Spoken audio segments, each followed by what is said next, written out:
Good evening, everybody, and welcome to our meeting tonight. And I'm sure you'll be well entertained with our presentation later on. Our last general meeting for the year.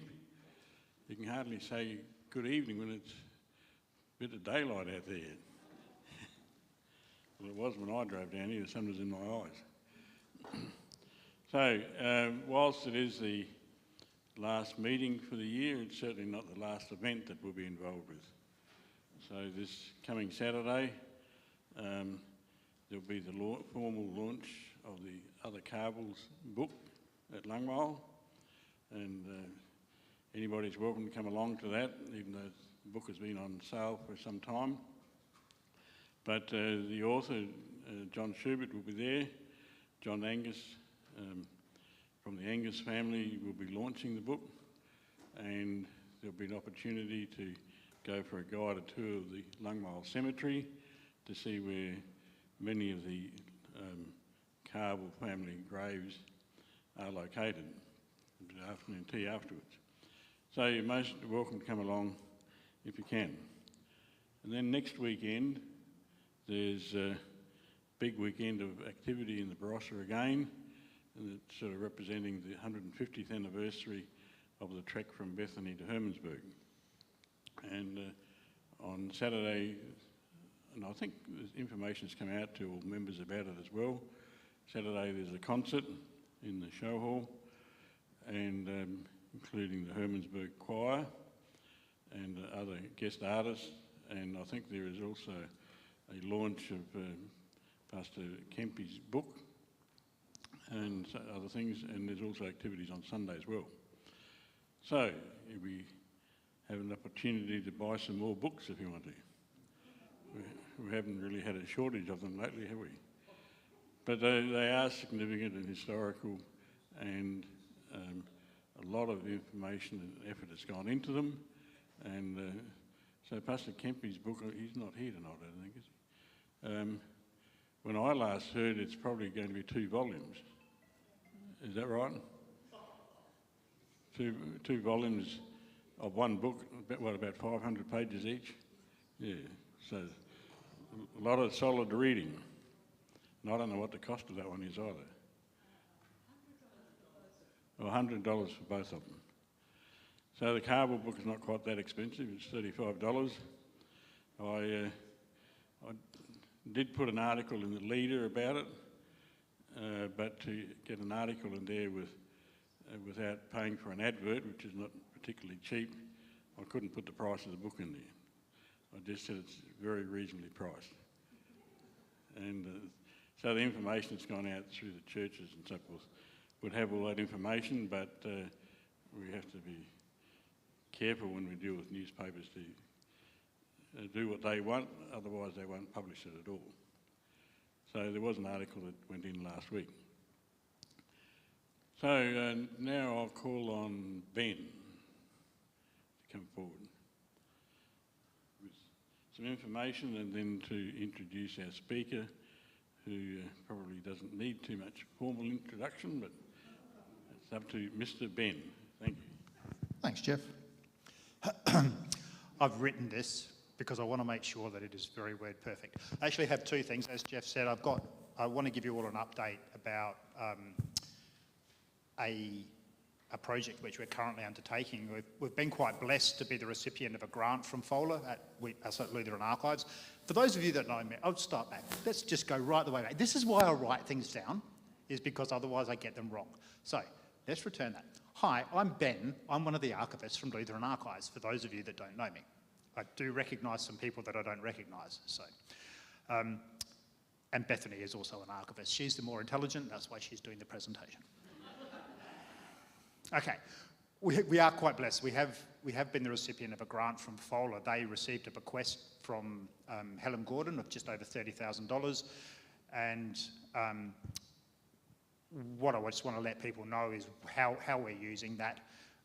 We've decided to undertake an audit of and an assessment of our artefacts collection, which is probably the least used part of our collection because it needs an audit and an assessment so that we can tell people what we've got and so that then people can start to do research into it. So we have brought in a specialist objects archivist on a short-term contract that's being funded in part by the bequest.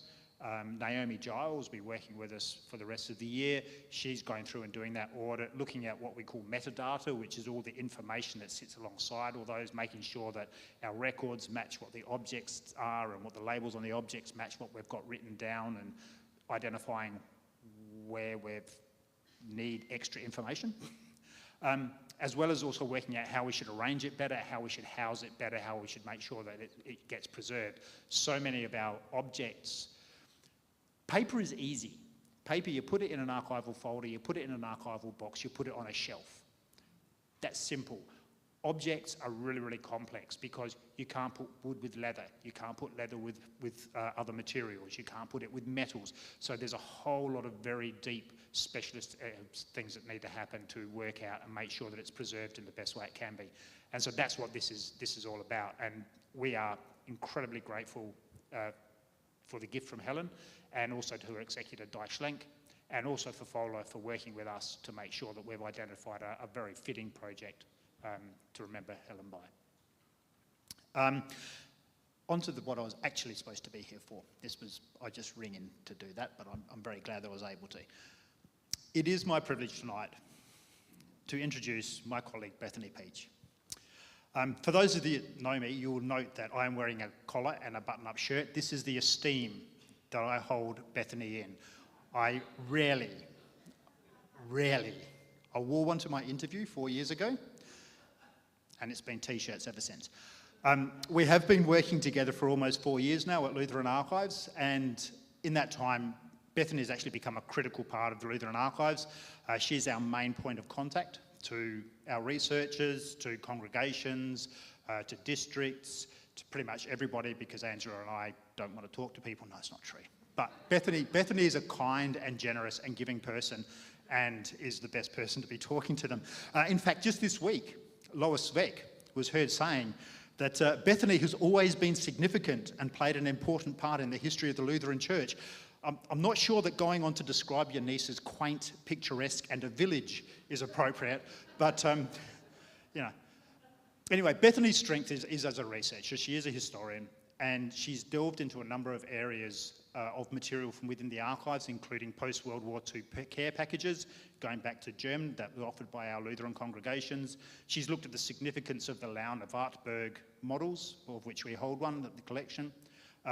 Collection material relating to Daniel Fritscher, and did very deep research into the distinct synodical beginnings of the church across Australia and New Zealand as part of the synodical exhibition last year.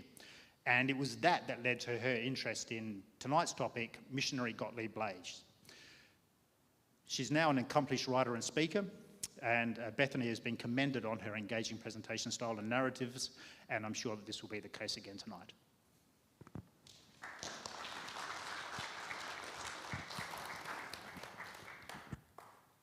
Thanks very much, Ben. Now, am I on? Can people hear me? Can I be turned? I'm all right? Turned up a little? All good? Oh, thank you. Okay, and do we have the PowerPoint up?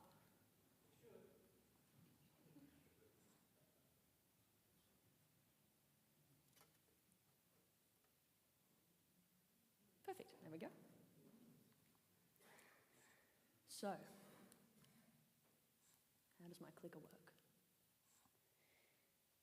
It's the 7th of January, 1893, in Springfield, Illinois, and a young man has just returned to seminary after his Christmas holidays, ready for his final semester of theological studies, to find a letter waiting for him. He opens it up, he reads it, and the first thing he does is hurry off to talk to his professors. And then the next day he sits down to write a reply. I'm going to read you the gist of his reply. I've shortened it a little bit.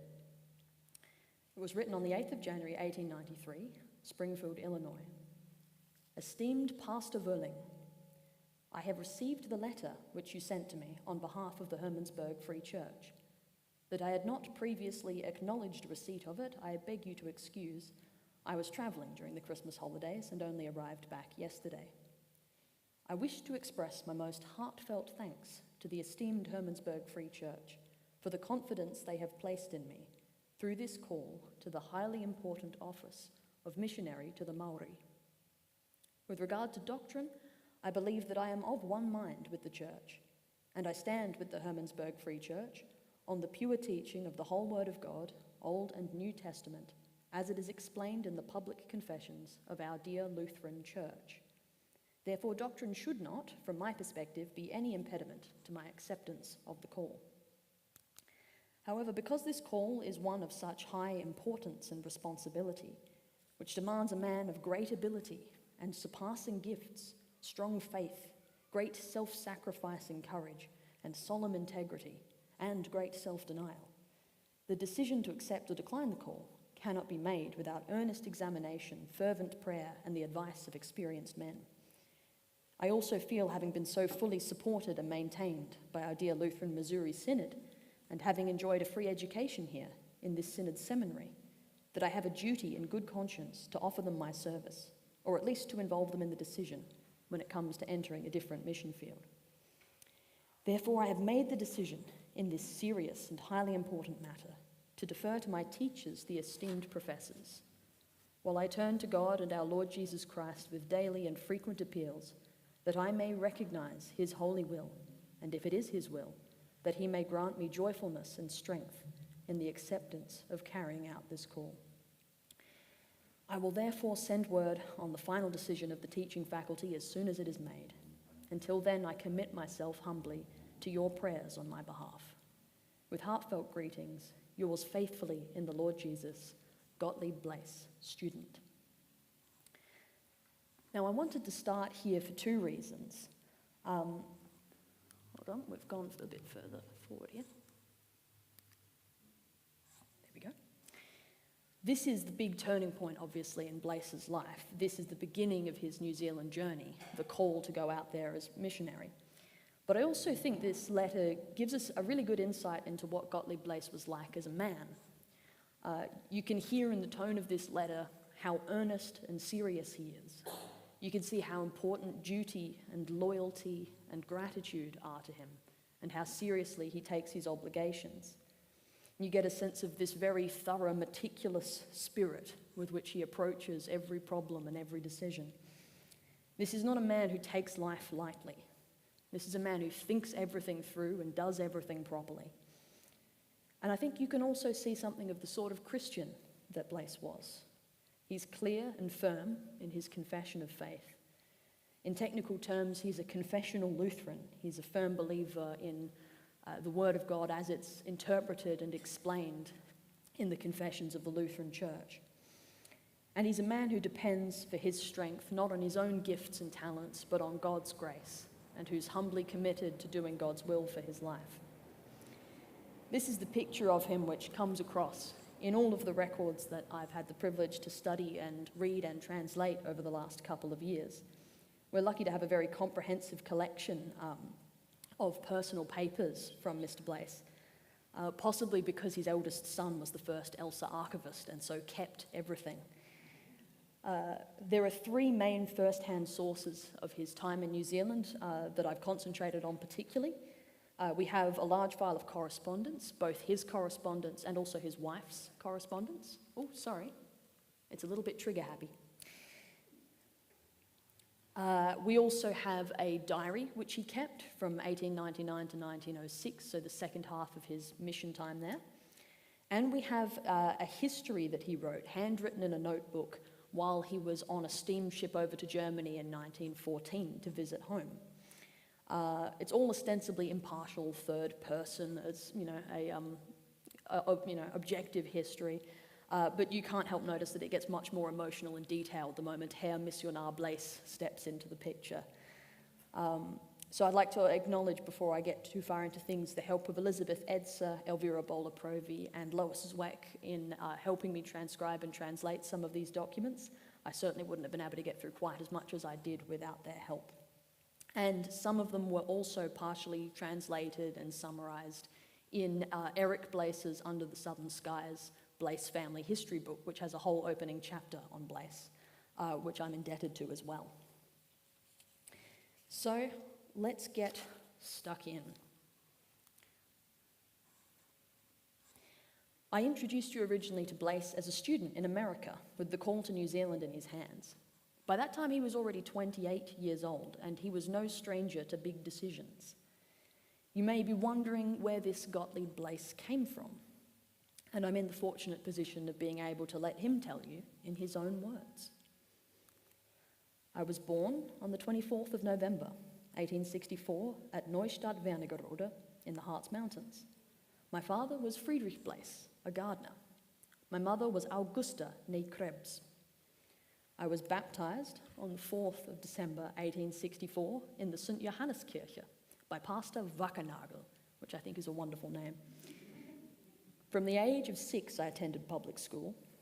I was confirmed on April 14th, 1879 by Pastor Schwarzkopf, together with 63 other children. Of my childhood days, I still remember the following. My mother died 14 months before my confirmation on the 22nd of February, 1878 at 2 p.m. after she had been ailing for 2 years. One little brother died when I was about 4 or 5 years of age. I had an older sister, 2 years my senior, Augusta, and a brother, Friedrich, who was 5 years younger. I also remember when the midwife came to wash my brother, who cried hard under this treatment. When I went to school the first time, I received a bag of lollies and raisins, as did all the other children whom the parents had given into the teacher's charge. We had to work hard in the days of our youth, in the morning before and also after school.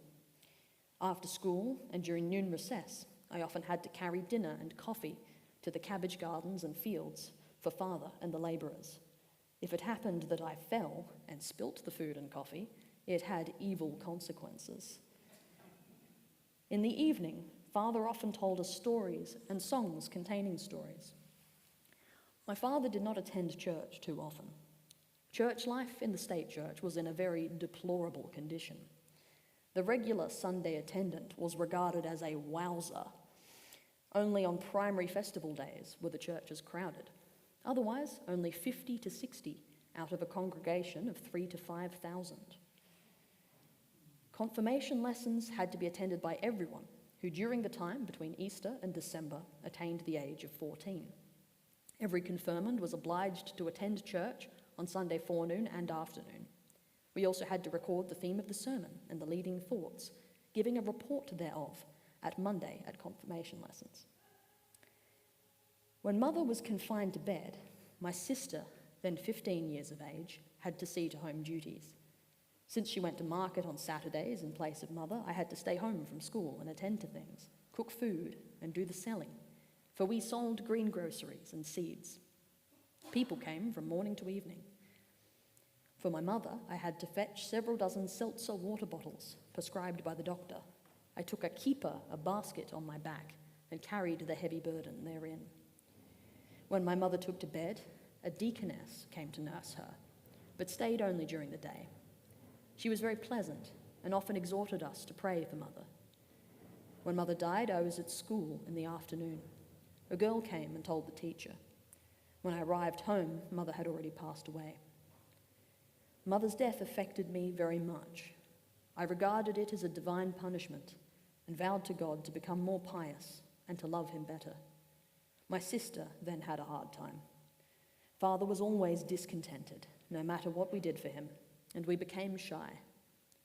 Shortly before my confirmation, he married again and was not well disposed to us children. But our stepmother treated us fairly well, even after more children, 9 in all, had arrived. Blaess wrote those recollections in 1927, then in his early 60s. He sums up in a different, more formal obituary that he wrote in the third person again, that his youth was a very hard one, and he learned from an early age to bear his yoke. Was it around the time of his confirmation, the beginning of 1879, that he received an autograph book, perhaps an end of school or confirmation gift, which I'll refer to a number of times during this talk. You can see in February and March on the year of his confirmation and also the year he finished school, a flurry of entries, little poems and signatures written by his classmates and fellow confirmands. And then in April, you can see entries written in Quedlinburg by friends and family in Quedlinburg. That was where his father's second wife came from, so that's clearly there, the second marriage there. We learned from his recollections that the teenage Gottlieb wanted to go to gymnasium, or German high school, and get a higher education. But his father opposed this wish. Gottlieb was the eldest son in what was once again a growing family. Remember, his stepmom had 9 kids. And he was needed at home to work in the family Gärtnerei, or market garden. But Gottlieb was not a man to give up easily. He wrote in his recollections that although he couldn't go to gymnasium, he, quote, used the help of his earlier teacher, who gave him evening lessons from 9 to 10 o'clock, after he'd finished his work in the garden and the field. He carried his New Testament and Latin primer around with him everywhere. He learned his Latin grammar behind the plough and studied during his breaks at work. So that was how he spent his teenage years up until the age of 19 or 20. But what was all this study leading to? I'm inclined to think it led to the first of Gottlieb's big life decisions, because in 1884, the year he turned 20, he left the state church and joined the Prussian Free Church. As we heard previously, he was not overly impressed with the quality of spiritual life in the state church, where membership was more or less the default, and so it contained many people who took their faith seriously and also many who didn't. Since the Prussian annexation of Hanover in 1866, the state church of Hanover had been more or less absorbed into the Prussian state church. And those of you who are familiar with your Lutheran church history will be familiar with that Prussian state church that was combined under King Friedrich Wilhelm III, causing the emigration of the first Old Lutherans to South Australia 50 years previously at this point. One key detail to highlight for anyone not super familiar with this background is that the state churches in Germany were not strictly, specifically Lutheran, but they were a united church of Reformed and Lutheran theology, which on the outside can sometimes appear similar enough that it makes no difference. But for Lutherans, there are some very key differences about baptism and Holy Communion. They're at the center of a Lutheran's faith life. They're the greatest hits of every Lutheran sermon.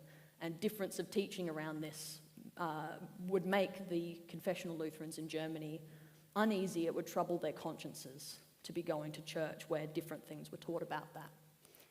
And so this was the position that Blaess came to as a young man, and he therefore joined the Free Church, declaring himself an old Lutheran.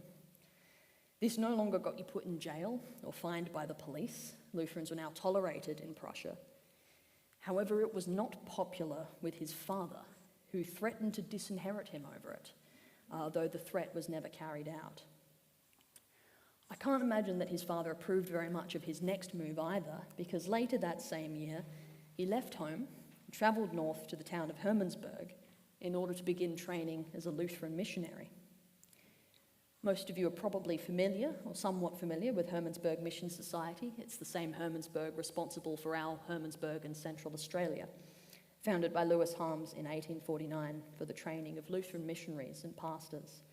One of many Lutheran and other denominational mission seminaries that popped up around Europe during this time, generally supported by communities of devoted lay people or mission friends who donated, held mission festivals, held prayer meetings, that kind of thing. The students tended to be workers and tradesmen or of that background rather than from a more upper class background. To be a pastor in a German church, a parish pastor, you had to have a university degree. If you felt the call towards public ministry, but you didn't have the means to go to university, like Gottlieb Blaess, a mission seminary was the place that you could go. So Blaess arrived in Hermannsburg at the end of December in 1844. He took up work in town and began attending the mission seminary. He lost no time getting to know people. Over the next 3 months, he collects 19 signatures in his autograph book from his fellow students. And this includes two names which might be familiar to some of you, G. Bakken and H. Alpers. I can only assume the Gotthilf Bakken and Heinrich Alpers, who later came out to Australia. They were both there at Hermannsburg between 1882 and 1887. They were ordained in Australia in 1888 and were parish pastors in the Elsa Synod in Australia. Hermannsburg's involvement in Australia went beyond Indigenous mission. They were also the main source of pastors, parish pastors, for the Elsa Synod until 1890, and a total of 52 Australian and New Zealand pastors were Hermannsburg graduates. All right, there we go. It's a little bit touchy. Here we go. Unfortunately, as you can see up on the screen, Blaess didn't get to live his dream in Hermannsburg for very long. In 1885, he was called up for military service in the Prussian army. I have a number of documents up there, but what I really want to draw your attention to is this interesting little pamphlet, The Rights of the Old Lutheran Soldier, which is basically an exemption from attending garrison state church services. It's signed by his Free Church Lutheran pastor, A. Vorbes, who also signed his autograph book as his confession father, his Beichtvater. So probably a closer relationship there. Blaess had a very horrible time in the military because he spent it all in hospital. He got desperately ill with pneumonia, diphtheria, kidney inflammation, and eventually a heart condition. But the silver lining was he was invalided out in 1886 and released from all duty for further military service. He didn't return immediately to Hermannsburg, but stayed for the next 2 or 3 years in Berlin. He worked as a foreman in the St. Elizabeth Hospital and also attended one of the Lutheran mission institutes in Berlin. But finally, in 1889, he returned to Hermannsburg, enrolls as a student, and hopes to be able to get a clean run through to the end of his studies. But alas, in 1890, Hermannsburg becomes a place of controversy. Since the Prussian annexation of Hanover, the Lutherans in the state church in Hanover had always resented interference from the Prussian state church. There was gradual pressure to assimilate more, which resulted in people reaching their breaking point, their tolerance threshold, and splitting off into free churches. The Free Church of Hanover begins in 1878, led by Theodor Harms, and that splits again in 1886, which results in the Hermannsburg Free Church, the body that eventually calls Blaess as its missionary, led by Pastor W. Wölling. By 1910, these two, so 2 decades later, I couldn't get closer statistics, the two free churches had about 3,000 members each, so about 6,000 people in the state of Hanover. In 1890, Hermannsburg Mission made a fatal decision, or at least fatal in the eyes of many confessional Lutherans around the world. They allowed state church members to serve on their board as co-directors. And so in Australia, this had the consequence of ELSA breaking off their fellowship with Hermannsburg. There's a whole storm that happened because of that. It also meant that ELSA were no longer calling pastors that were trained at Hermannsburg, but they were having to look elsewhere to find pastors. There was no seminary in Australia yet. It also made some Hermannsburg students do the same. And among them were Gottlieb Blaess and a like-minded friend of his, Johann Wilhelm Peters. They wanted to study at an exclusively Lutheran institution with no state interference. And if that was what you wanted in the 19th century, you could look no further than the Missouri Synod in America. So on the 8th of May 1890, Blaess makes his second big life decision, leaves Germany and crosses the Atlantic to America. You can see there his travel pass and his military passbook allowing him out of the country, and also his denaturalization certificate in 1892. So he gives up his German citizenship, or his Prussian citizenship it would have been. He enrolled at Springfield Theological Seminary, at Concordia Theological Seminary in Springfield, Illinois, with his friend J.W. Peters. It was the practical seminary of the Missouri Synod, and he studied there from 1890 until 1893. And so now we catch up again to where we began. January 1893, when a letter of call arrives from W. Wölling of the Hermannsburg Free Church. The same call arrived for J.W. Peters, Blaess's friend as well, They were meant to be a team who were meant to go to New Zealand together. They both accept the call, having been advised to do so by their professors, and they pass their exams with flying colours and make their way back to Germany, where they are ordained by Pastor W. Volling at Gross Ursingen in Hanover. Life then throws Blaess another little curveball. There's a death and a resignation in the Hermannsburg Free Church, and a free parish opens up. And the Free Church call Peters, they reorganise Peters' call and ask him to fill that parish instead. So now at the 11th hour, Blaess is going to New Zealand by himself.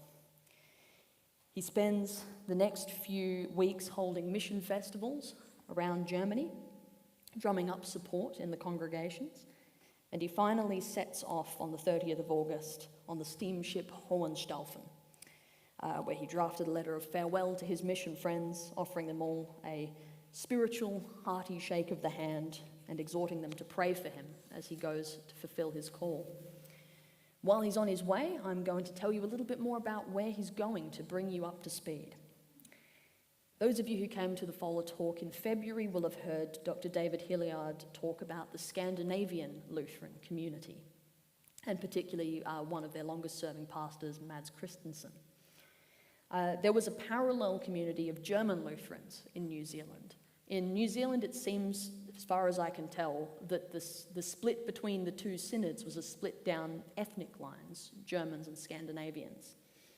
The Scandinavians first came in force in the 1870s, but the Germans trace back a few decades earlier. Now, I want to do a little quiz.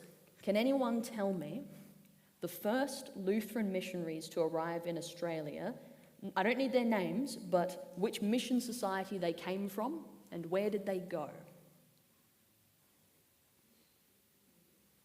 Any takers? You're worried it's a trick question? It was the same in Australia as it was in New Zealand. It was Gosner missionaries. Whoop. Sorry, this thing's a little bit trigger happy. Missionaries from the Gosner Mission Society who came to Queensland in Australia. They were the first to arrive, and they were likewise the first to arrive in New Zealand, and they set up at the Chatham Islands. On the 2nd of February 1843, 5 lay missionaries arrive at the field. Later, 3 deaconesses are sent out to support them and, of course, to marry them.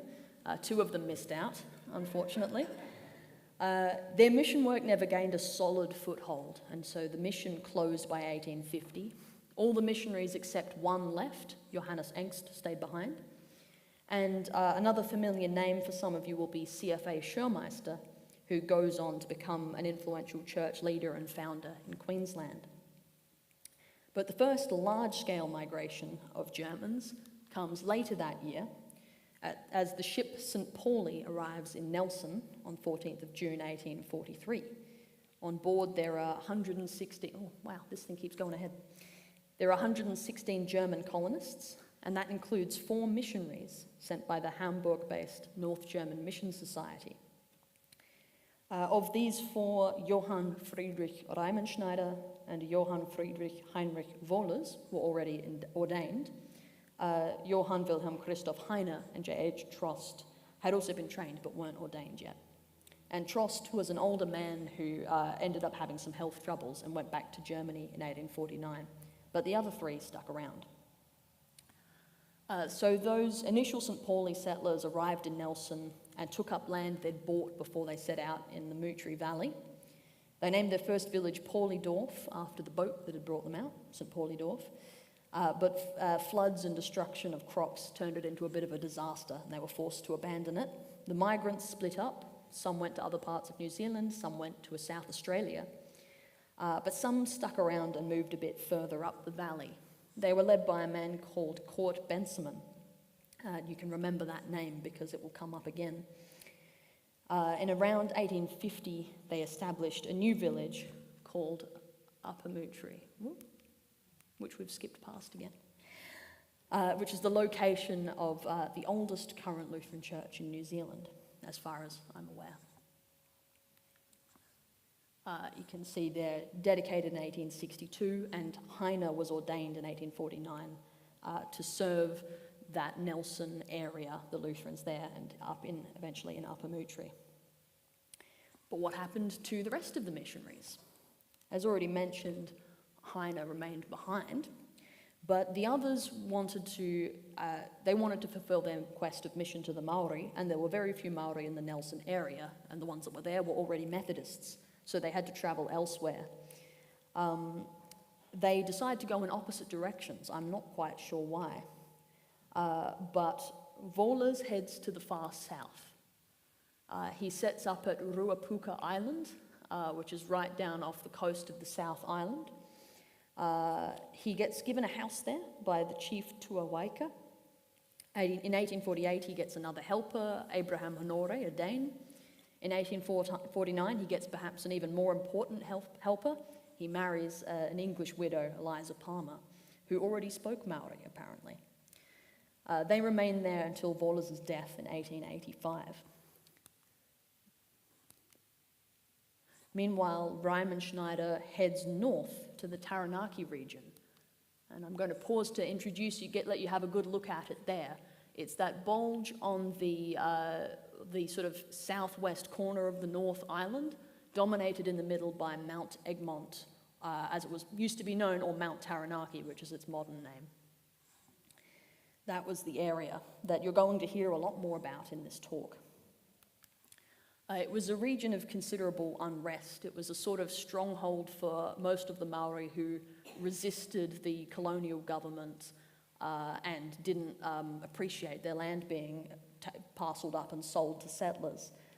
There was a war there in the 1860s between the Maori and the English colonial government. However, Riemenschneider seemed to be able to gain the trust of the Maori despite this ongoing tension. He set up first at a Catholic mission briefly, and then at Waria on the western coast. He was forced to leave when the war broke out because he wouldn't take up arms against the English government. And so they set up a new mission field in Otago on the South Island, and he died in 1866. Riemenschneider is a fairly important prologue character in this story. By all accounts, he was trusted and remembered fondly by the Maori in Taranaki. They'd given him a nickname, Rimini, and he's described by other missionaries as a sensitive and intelligent man. He and his wife, like Volas and his wife, took good care of the people they came into contact with. There was, the German missionaries always had a homeopathic medicine cabinet and basic first aid that was at the full disposal of the people they ministered to. And Riemenschneider particularly tried to advocate for the Maori's concerns to the government as well. He taught the Christian faith to quite a number of people who had never been reached by it before, and this included two very influential Maori chiefs, and we'll hear more about them later. I'll just give you a very quick rundown of further migrations to New Zealand. Over the next 60 years, there were 10,000 more Germans that arrived, and there's a few key waves for us to be aware of. In 1844, the Skjold came along, and the migrants there, mostly Mecklenburgers, settled near Upper Mootri in Vransal, named after the count who had sponsored them coming out. In the 1860s, some of those people that had remigrated to South Australia, the original St. Pauli people, came back, remigrated again to New Zealand, and settled in Martin, as well as some places further up north. Then in the 1870s, we had assisted migration promoted by Julius Vogel, known as the Vogel Plan. Those of you who went to David Hilliard's talk will remember this is when the Scandinavians mostly arrived and set up in the 70-mile bush area. There were also a lot of Brits, Poles, and of course Germans. Some of them settled in the same sort of 70-mile bush area as the Scandinavians near Norsewood. Some settled around Halcombe and Rongotea near Martin, and some, mainly West Prussians, settled over in that Taranaki region. And I'll bring you up to speed on mission efforts as well. By 1870s, Riemenschneider has died, Volas is down in the south, and there are no other missionaries operating, and the Lutherans in the North Island want to get something going again. Pastor Heine at Upper Mootri had been in contact previously with Lewis Harms at Hermannsburg, and so he writes again asking them to consider sending out some missionaries. This is a class in the 1870s, probably around 1876. I've highlighted two familiar faces there already. On the left is Schwartz and on the right is Kempe of Hermannsburg fame. In the same, or overlapping with them at the same time, were these three gentlemen, Luce, Coet, and Dirks. These were three of the four missionaries sent to New Zealand in 1876 by Hermannsburg. Of those, Heinrich Luce unfortunately died very early and very young and very suddenly. Right after his wedding, he was found dead in the cabin of the boat on the way back. So we don't hear too much more from him, unfortunately. There was also J.F. Gosling from Kilalpanina Mission originally in South Australia, who'd left because of his health and now began mission work at Opunaka on the Taranaki coast there. But he leaves for Queensland in 1879. There's W.H. Colvert, begins work close to Martin, a little town called Roiroi on the Rangitikei River, but he doesn't last very long either. He leaves mission in 1881 and stays at Upper Moutere just long enough for there to be a big controversy and a split congregation over membership to the Freemasons' Lodge was the point in contention. So he leaves for the USA, never to return in 1886. And last but not least, we have Johann Heinrich Christoph Dirks at Waitotara. Alone of the Hermannsburgers, Christoph and his wife Hannah have a very long and settled ministry among the Maori. Their mission house is built in 1878 and their church built in 1886. In 1884, Christoph is joined by his brother Hartwig, also from Hermannsburg. He sets up at Maxwell Town, which is now called Pakaraka, which is right next door to his brother. He also builds a church called St. Peter's in 1889. By 1883, he reports having 91 members at his mission congregation. The Dirks brothers were both supported over this time by Lutheran congregations in New Zealand and also in Australia. You can find notices in the Kirchenbote, the Elsa Synod's church magazine, which record donations being given to this New Zealand mission. And both of the Dirks brothers, over the 1890 Hermannsburg controversy, break off their association with Hermannsburg as well. For Hartwig Dirks, he did that in 1892, though in his case possibly more because there was a dispute over who owned the land his mission was on. But that's a story for another time. Dirks then requested to have assistant missionaries sent to him by the Hermannsburg Free Church, whom he joined up with. And those assistant missionaries are, of course, Blaess and Peters. So, let's check back in with Blaess, who has arrived down under. He arrives in Melbourne on 18 October 1893. He'd planned only to spend 14 days in Australia, but his fellow pastors in Australia had other ideas. He's soon greeted by the man you can see up on screen, Professor W. Peters, the president of Elsa's Eastern District and headmaster of the Murtoa College, which later became a Concordia College and Seminary. Welcoming Blaess to Australia in a very friendly manner and inviting him to come to a mission festival in Murtoa.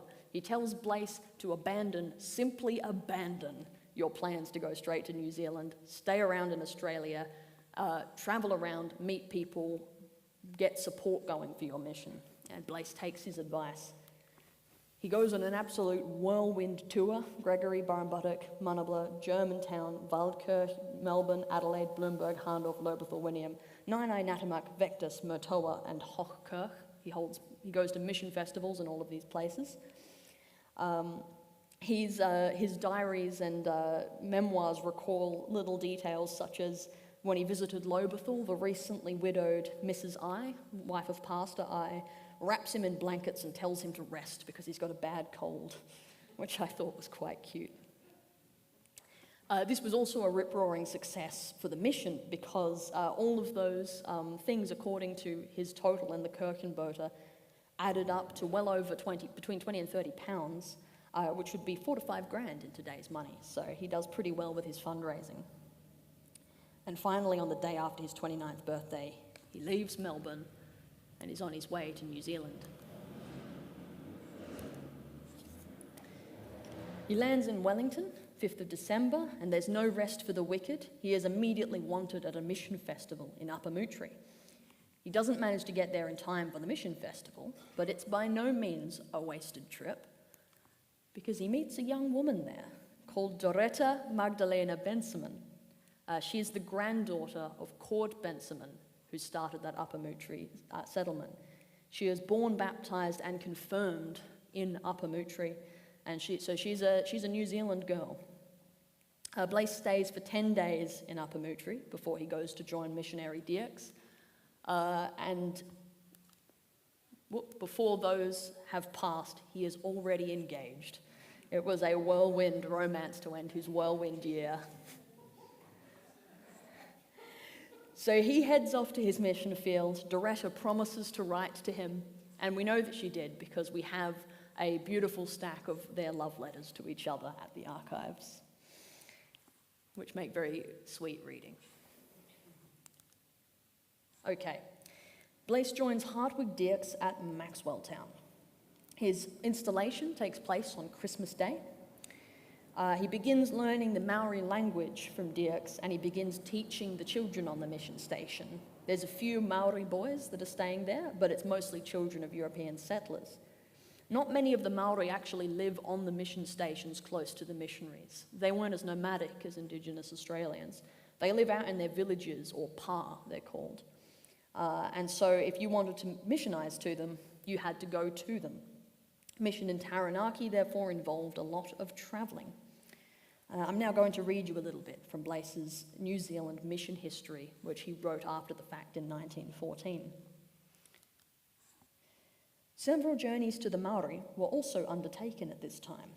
From 19th February until 4th March 1894, both missionaries travelled to the west coast near Parihaka, but stopped only a few hours in each pa.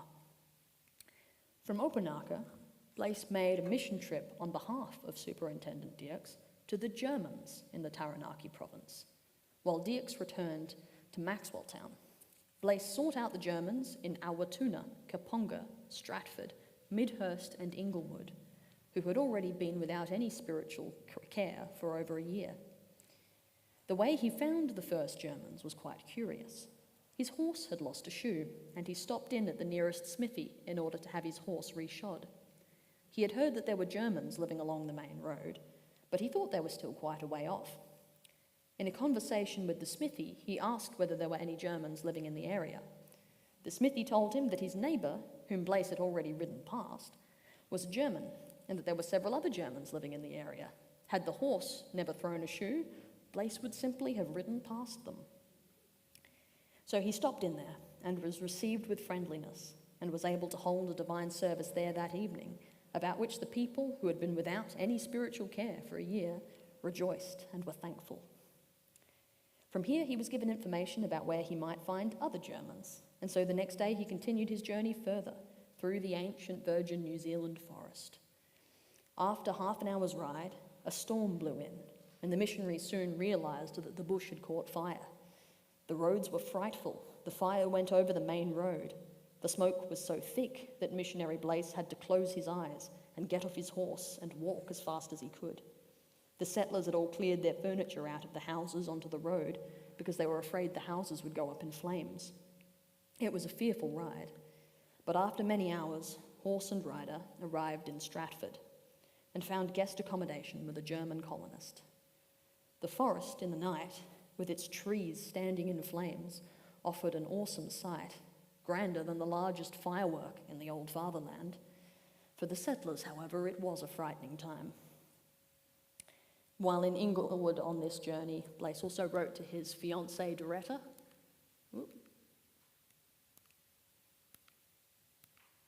Her letters disappeared, never mind. He was holding church services in people's homes and in church buildings there. He was baptizing children. He visits a sick woman. He even conducts a confirmation exam for a young girl. He tells her about the view he has, how he can see the ocean in 2 different directions, and he can see the snow-bedecked peak of Mount Egmont. And he exhorts her to diligently pray for him and him to diligently pray for her every evening, and prays that she will pray to God for him to give him grace, faith and love, without which he can achieve nothing in his ministry. On another occasion, Blaess and Pietsch took a trip together on horseback with a party of Maori guides up the Waitotora River. At first, the journey proceeded along a laneway through picturesque scenery. The dense, dark, green forest, with its deep silences, was a pure witness to God's almightiness and majesty. The further up they went, the narrower and steeper the path became, so that at last the horse could hardly keep going. A path barely 3 feet wide wound its way along a steep slope, while a ravine hundreds of feet deep lay on the other side. In some places, the path had sunk several feet, so that the horses had to climb back up. One false step would inevitably have sent both horse and rider tumbling into the depths. But later the path grew better again, and we soon came to Parawa. Notice he's forgotten to be in third person here, where we stopped to rest the horses and take some refreshment. They visited a Maori park called Taringa and attended a tangi there, a feast. And Blaess was chiefly impressed by the amount of food that the Maori were able to eat. When the visit was over, they journeyed back along the same hair-raising paths as they had come. However, all was not well at Maxwell Town, despite them getting on with their work. Pietsch and Blaess had clashed from almost their first meeting.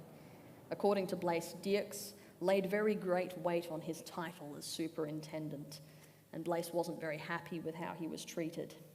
He'd also learned about previous troubles in the area which bothered him as well, and he didn't always agree with Pietsch's way of dealing with things.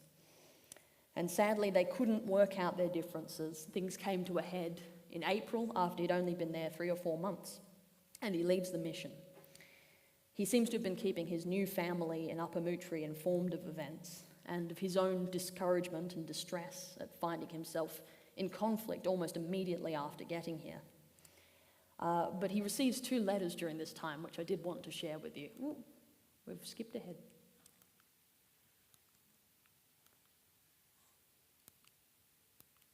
There we go. Oh, well, we'll leave that. That's fine. The first is from George Benjamin, his fiancée's father, who writes to him on the 9th of April, "My dear Gottlieb, I've received your letter, and I am sorry that it has come to such an ending. I noticed it very much when I was there, that there was a storm in the air. I am glad that you have stood your ground and haven't been trodden underfoot. Do not be dismayed. The morning will soon dawn, and a new spring always follows winter. In all storms, he, our faithful God, will protect you.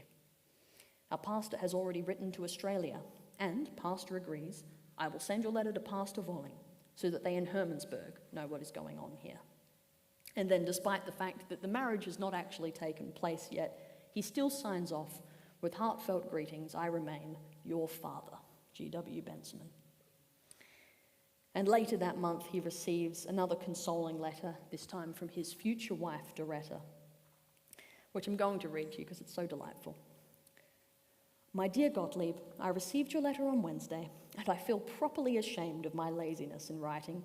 It ought to be me who writes the most, and it is already the other way round. I like it very much. Now I hope this letter finds you in good spirits. Why should you despair? The Lord is with you. He stands by you wherever you are, and therefore put away all smallness of faith, all doubts and worries.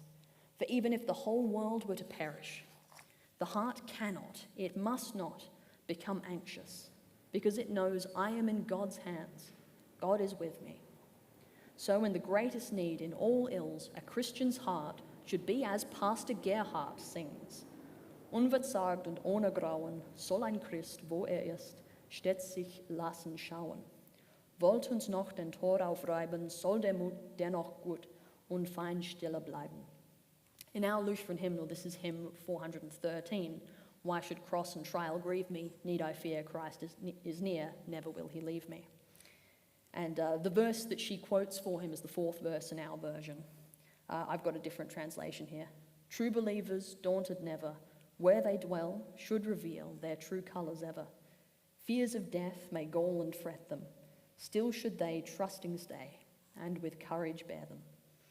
And then she simply quotes to him the words of Jesus in Mark chapter 5:36, "Do not be afraid, only believe." She signs off, "Whenever you start to feel sad, just begin singing, and all your sorrows will vanish from your heart." So I feel like you can see why he married her. He leaves Maxwelltown in April and asks for an official investigation into who's right, basically.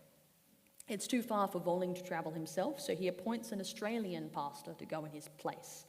That ends up being Pastor Wilhelm Peters, the Murtoa pastor who had convinced him to stay in Australia previously and make connections. He goes together with the layman, Mr. Hotke, and as if there weren't enough drama already, the boat sinks. Poor Mr. Hotke drowns. There's a notice there from his wife thanking people for their condolences in the Kirchenborte. Pastor Peters survives. He makes it to New Zealand and the inquiry is held in November. He sends the documents on to the Free Church and in the meantime appoints a new mission committee. He puts a notice in the Kirchenborte asking everybody who supports New Zealand mission to send funds to the treasurer rather than to the missionaries while they sort out this business. It's another full year before Blaess gets closure, but he does end up being vindicated by the Hermannsburg Free Church, who support him over Hartwig Dierks, and Blaess becomes their sole missionary in the Taranaki region. And they continue to support him, as do the people in Australia. And so now he has to go and start again, make a new mission station all by himself, which he does. This begins the main period of his missionary work in the Taranaki region over the next 12 years. He establishes his first station at Normanby. If you can see there on the map, he moves quite a way west into Taranaki proper, kind of at the edge of European settlement he is there, much closer to where the Maori are living. That faded photograph is captioned Mission at Normanby, but it looks like a family visit to the beach to me. But anyway, he sets himself up there in September. On the 15th of October, he and Doretta are married, and the couple celebrate their first Christmas together at Normanby. He records this in some detail. At the missionaries' invitation, nearly 90 Maori attended. Those who had come from distant villages received coffee and biscuits on their arrival. Outside, a tent was erected and a little cross and a decorated Christmas tree put up. The service began at 8 o'clock. German and Maori songs were sung. The missionary sang the first vocal part and played the second part on his violin, while his wife sang the third part. After the sermon, the meaning of the Christmas tree was explained, and then it was time for the stomachs of the Maori to be satisfied. In the afternoon, there was another service. When it had finished, the Maori hung around for a little while, and Missionary Blaess then explained to them again why he had invited them to this celebration, why he had come from Germany to New Zealand, namely to preach to them the gospel of the Lord Jesus Christ, to lead them to come to their Saviour, who had been born also for them. It was the wish and prayer of the faithful in Germany that all Maori would come to belief in Christ and so receive forgiveness of their sins, peace with God, and eternal life. Gifts, clothing, and other things which had been sent for Germany were also shared out. Contented and satisfied, the Maori cried out, "Kapai, kapai rawa e perari e pa." Good, sehr good, very good, Father Blaess. Early in the next year, in 1885, he writes up a report for the mission supporters in Australia published in the Kirchenborte, and gives an update of his work and describes his new mission field in Normanby. Around Mount Egmont, and especially on the coastal side, there are many Maori who live quite separated from the whites, in their own villages or pa, who have more or less cut themselves off from white culture since the last war.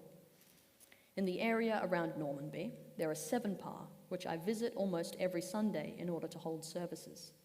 During the week, I also visit the pa individually by turns. My wife often accompanies me, and the Maori women and girls like her very much. We usually ride out at 9 in the morning and arrive home again between 8 and 9 in the evening. We often break our midday and evening bread with the Maori, where food is eaten by very natural means, with fingers and clamshells.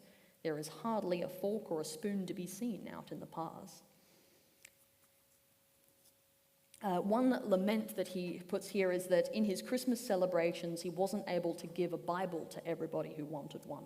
And so he asks the mission supporters to prioritize Maori Bibles that had already been translated by English missionaries before Blaess got there, so that he would be able to give more of those next time.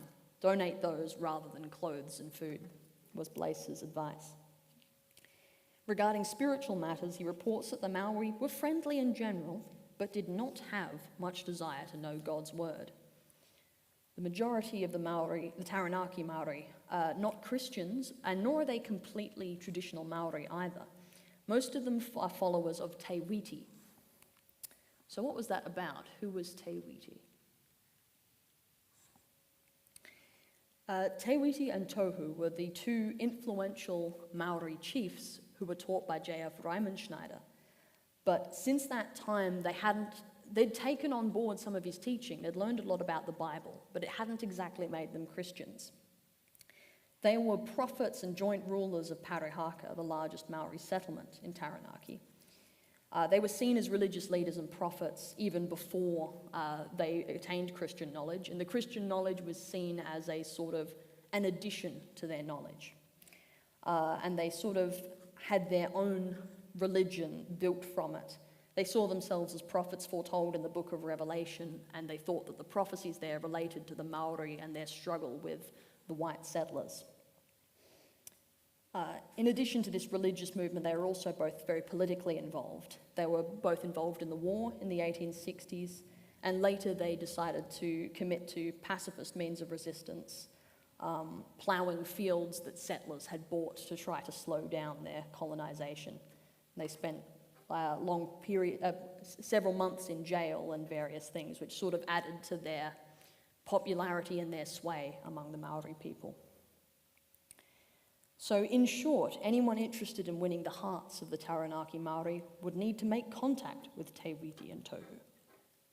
And this is what Blaess did. In February 1895, he conducted his first visit to Parihaka and met these two men for the first time. He's accompanied by his wife Doretta and two members of the mission committee, Herr Korter from Upper Moutere and Herr Jurgens. Te Whiti was living on a hill up behind the town. The Maori doorman didn't want to let anybody in, but Blaess, after hearing that the chief was inside, walked straight up and knocked on the door. And Te Whiti turned out to be much friendlier than his doorman. He had fond memories of Riemenschneider, and he'd also received a note of introduction vouching for Blaess from a Maori Christian called Carrera, who Blaess had met near Normanby. So he let the missionaries in. They had a conversation about why Blaess had come, what had happened to Riemenschneider, the various churches, and what the Lutherans were there to do. Blaess gave Te Whiti a Maori Bible upon his request. He reported that the Maori chief was very friendly and forthcoming, and gave the impression of being a plain, straightforward, and humble man. He was always out and about doing something, and he wasn't above getting his hands dirty and working in the fields. In contrast, Blaess describes Tohu, the second chief, as somebody he never saw, whether sitting, eating, drinking, or sleeping anywhere except sitting on the woven mat beside the fire in his hut. Blaess has some amusing anecdotes about mixing up remedies of medicine and all of the Maori wanting to take a sip before it gets to the person it's actually meant for as well. So he has to mix it again.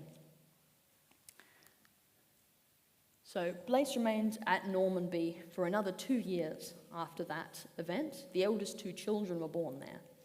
He continued the same routine as before, visiting the Maori pa. He put some effort into starting schools for the Maori children, but he's unable to call a teacher, and he's also unable to get his students to stay consistently.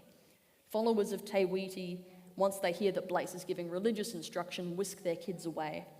And also there's the competition of government schools, which teach in English and don't require you to learn a Lutheran catechism. And that was a more attractive prospect for most of the Maori children.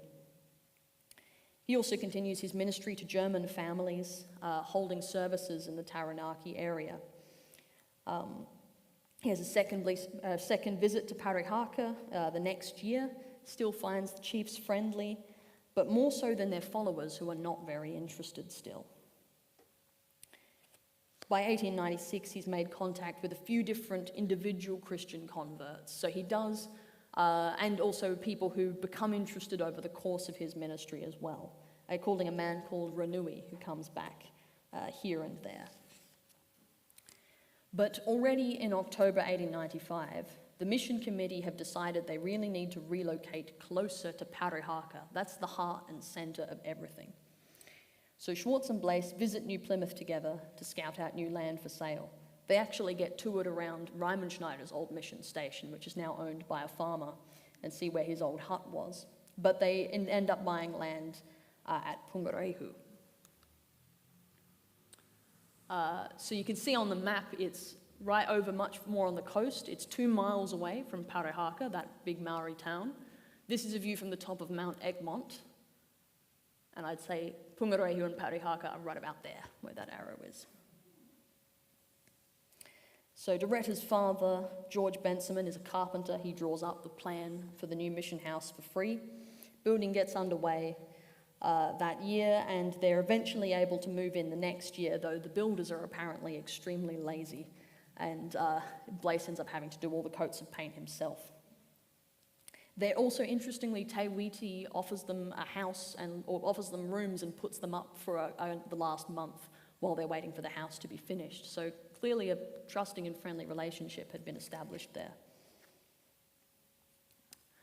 Some other events that happen while he's at Pungarehu. He has 5 more children, of course. If you're wondering how they all get educated out in the middle of nowhere, he and his wife are educating them, they're homeschooling them all, in addition to everything else he's doing. He continues travelling on his old circuits, visiting the German villages, visiting the Maori pa, visiting his old friends in Normanby. He says such trips were taken every 3 to 4 months, and at the same time most of the scattered Germans could be visited. The rest of the time was spent in mission work in Parihaka and also other nearby villages, Puniho, Waitaha, and Rahutu. Other events of note, in 1897, Te Whiti's followers once again start up protests, ploughing land set aside for the Europeans. Over 100 Maori were arrested and imprisoned for this, and Blaess goes to visit them in prison on Maundy Thursday, 1898, in New Plymouth. He wrote, "Upon my request to see them, the prison inspector had them marched out in rank and file. And I reminded them that the next day was Good Friday, when we remember the death of the Lord Jesus Christ, who had also died for them and was also their Redeemer. Some had no interest in hearing it, calling out that Te Whiti was their Christ. Others thanked me for visiting them and not despising them because they were in prison. There were also several women in prison, among them the widow of the Maori chief Te Whiti, who thanked me in tears that I had visited her and listened willingly and attentively as I told her of Christ's suffering and death." I've also thought, particularly for the interest of our New Zealand watchers and listeners, that I'd put up the names of the mission committee that Blaess was in contact with while he was in New Zealand. I won't go through them all now for the sake of time. But there they are on the PowerPoint there. Blaess also corresponded with his fellow pastors, but around 1898, 1898, 1899, there was a bit of a changing of the guard. Christoph Dierks, who had been visiting various congregations in Martin as well as in Waitota, had died. The Waitota people asked Blaess to add him to their rounds and start visiting him. Blaess notes in a letter to Pastor C.C.W. Meyer at Martin that the news of Christoph Dierks' death has made me think of Matthew 5:25, the verse about reconciling with people. This is a beautiful opportunity for you to show yourself to be forgiving and Christ-like and make every effort to bring the sad breach to an end. And he's not actually talking about his own dispute with the Dierkses, but about a split in the Martin congregation. which Blaess thinks it had occurred under CCW Meyer, the pastor there, and had led to Dirk serving as separate congregation.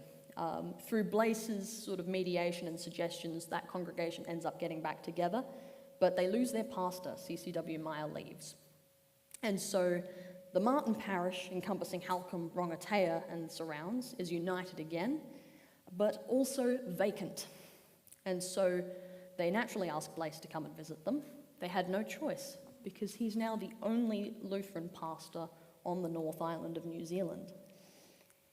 He spends all of 1899 on the road, basically. He has a very detailed account of his mission trip, but I'm not going to go through it all here because it will take a very long time. You can see the extent of it, though. It takes him several weeks away from home, visiting German congregations and Maori villages in all of these areas. Finally, in July, he receives excellent news from his friend Wilhelm Peters. A class of theological students have graduated, and one of them is destined for New Zealand. This is Johann Gotthelf Klitscher. He's been interested in joining mission in New Zealand ever since Blaess arrived in Australia 6 years ago. When he'd heard that Blaess's companion hadn't come with him, he'd said, "Can I fill that man's place? Can I go to New Zealand?" And that request was granted. So he's ordained in 1899, and instead of going into Maori mission, which he'd originally hoped to do, he takes the call of the Martin Halcombe parish.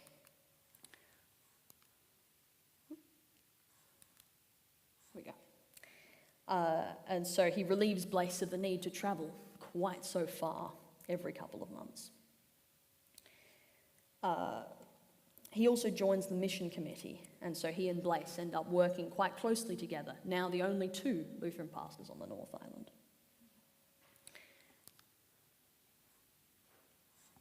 We come now to a particularly interesting little episode. I'll speed it up a little for the sake of time. I knew I had too much material for this talk when I started it, so I'll try to keep things moving along. In 1902, a Missouri Synod professor called Dr. August Lawrence Grabner visited Australia. He was a real polymath. He was a doctor, a lawyer, a theologian, and a real diplomat as well. There were turmoils in Australia over various different issues. And Grabner had been called out as a diplomat, basically, to help them sort them out. Those of you who know your Concordia College history might remember his name. His brother, C.F. Grabner, becomes the first headmaster of Concordia College because of Grabner's arm twisting, basically, A.L. Grabner's arm twisting. What may be less well known is that A.L. Grabner also visited New Zealand in 1902. So how did he end up there? What was he up to? And what was the result for Lutherans in New Zealand? And of course, what did Gottlieb Blaess have to do with it? Why am I telling you about it right now?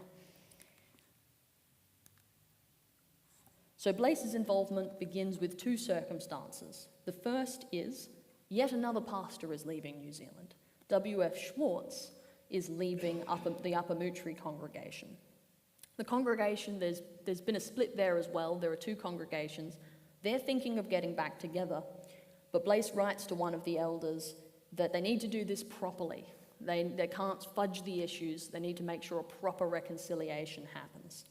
So this is in the back of his mind. The second is a letter from his friend, Wilhelm Peters, who really does seem to be his friend by this point. They've kept in touch. Peters is the man at the centre of one of the controversies in Australia. Murtoa College seems to be going up in flames because Peters was too slow to dismiss an atheist teacher that was mocking the pastoral students because he was also bringing in a lot of money for the college. He was highly qualified. Peters is sort of in disgrace, and this has dragged on for months, despite him admitting his mistake and apologising. He's pouring out his heart to Blaess in his letters. He's full of anxiety and grief and anger at the sort of opposition that's continuing to go against him. It's impossible for him to reconcile things. And on 11th of March 1902, he sends news that this delegate is coming. There's to be another big synod dedicated to this issue. And he writes to Blaess, "It might also be a blessing if you could be here while the delegate from America is here. Brother Klitscher says you've always wanted to come over. I would be very happy if you would come. It would be helpful." So according to Blaess's diary, when they receive this letter, he and Klitscher are together at Martin, and they see a real opportunity here. Blaess has been begging Hermannsburg and Australia for more pastors to come to New Zealand for years now, and nothing has come of it. But what about this delegate from America? Might they be able to convince him to plead for the New Zealand cause over in the Missouri Synod? So over the next few days, Blaess and Klitscher draft some letters with some very bold requests for Franz Pieper, the president of the Missouri Synod in America, and also for Pastor Walling. They ask the Missouri Synod to adopt New Zealand as a mission field and receive their congregations into membership. They ask that this delegate, whoever he may be, will come and visit New Zealand as well and assess the situation. And also that Blaess can be released from his call as a missionary to the Maori and instead go on an extended home mission trip around New Zealand to locate all of the places that Lutheran congregations and Lutheran pastors are needed. So this is the plan that they're forming together. Blaess ends up underway fairly rapidly, pausing only to pull up some of the beans from the garden on his way through as he packs for the trip. You've already heard a little bit about Dr. Graebner. He was an extremely distinguished and qualified man, and very interesting. He deserves his own talk. The other thing I should say about him, he kept a very wonderful detailed diary of his trip in Australia, which should be published. It's very fascinating and very helpful for my talk as well. Blaess kept a diary too, but it's extremely terse. It's only ever a couple words at a time, so Graebner's was a lot more useful. When Graebner reaches Murtoa, there's a letter from Blaess and Klitscher waiting for him, inviting me to come to New Zealand and consider the feasibility of a union with the Missouri Synod. Another open door. The next day, Blaess arrives, and Graebner writes that he gives very encouraging information about New Zealand.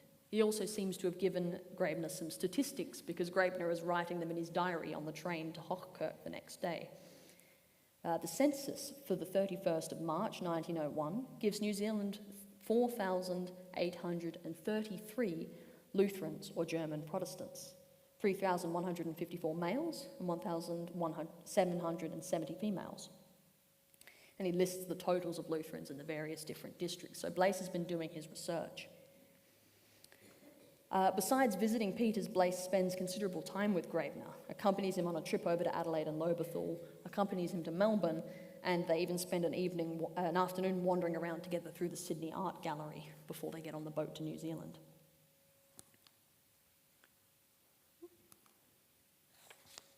The first item of business is the reunion at Upper Mootry.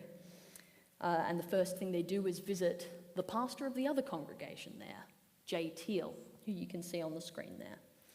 Graebner writes that he perceived the reverend gentleman to be in a state of nervous excitement, chiefly on account of his apprehensions as to my attitude to the present business.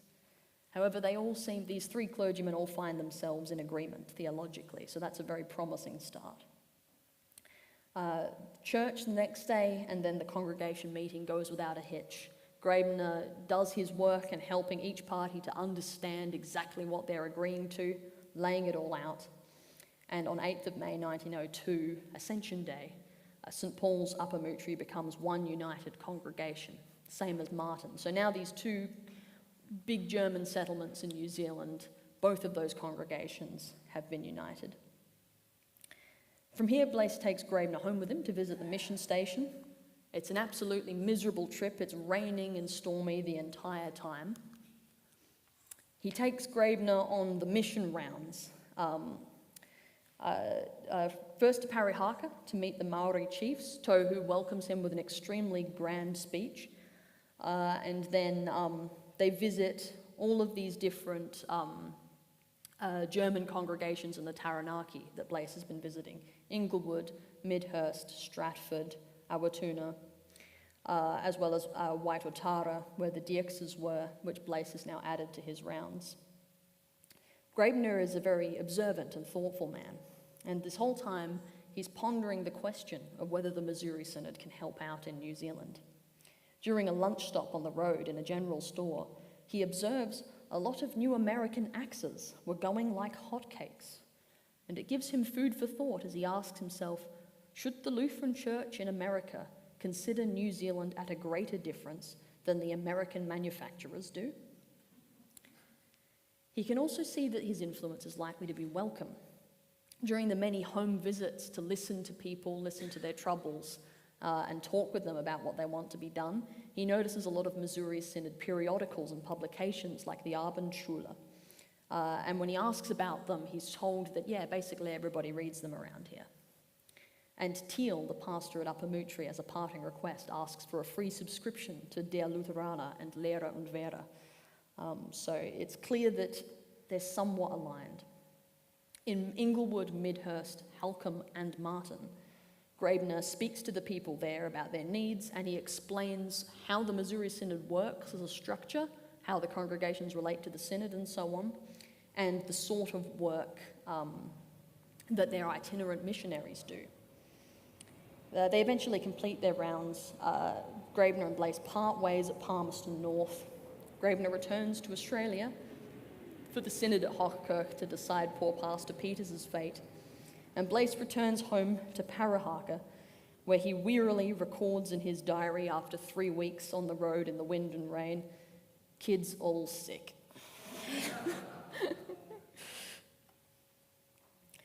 Graebner had a hard time with his health on this New Zealand trip. He writes, "Thank God that this trip of New Zealand is over with all of its hardships, but may God bless my visit for the welfare of the Zion in New Zealand."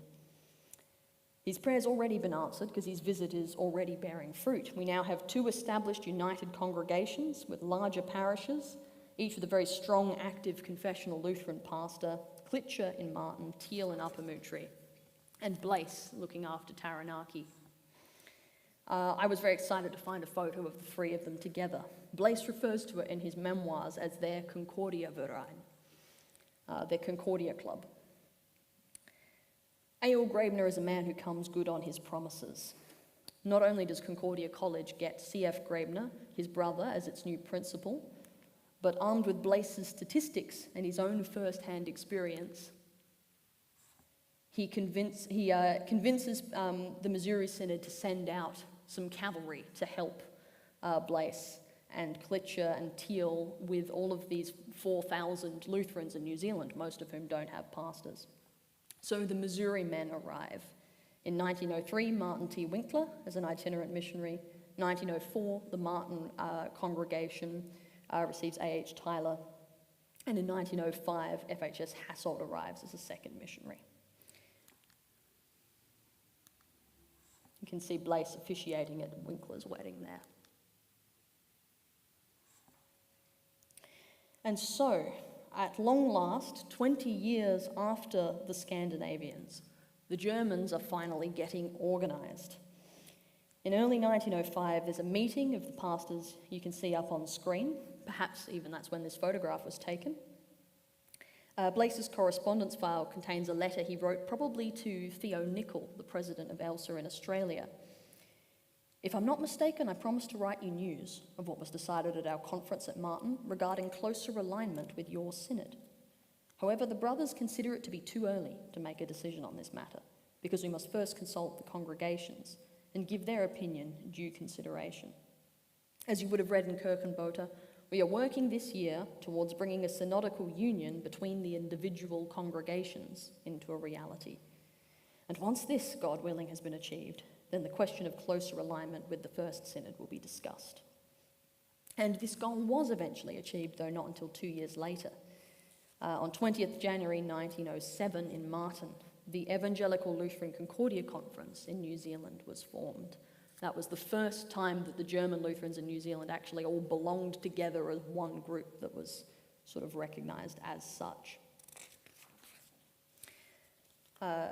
Those present at the meeting were Thiel, Tyler, Winkler and Hasselt, but you may notice some notable absences from that list. I've skipped ahead a little bit because Blaess wasn't still there in 1907. I'm now going to take you through the final phase of Blaess's mission in Pungarehu. Grabner had encouraged him to keep up the mission, not to despair, not to give up, but to keep going with his mission to the Maori. But by the early 1900s, Blaess was simply getting burnt out. He was still unable to start a school despite trying 3 or 4 more times in different locations. Te Whiti and Tohu, the 2 Maori chieftains, opposed him more and more, teaching Christianity and sort of subverting their followers. And also their supporters could be somewhat fanatical.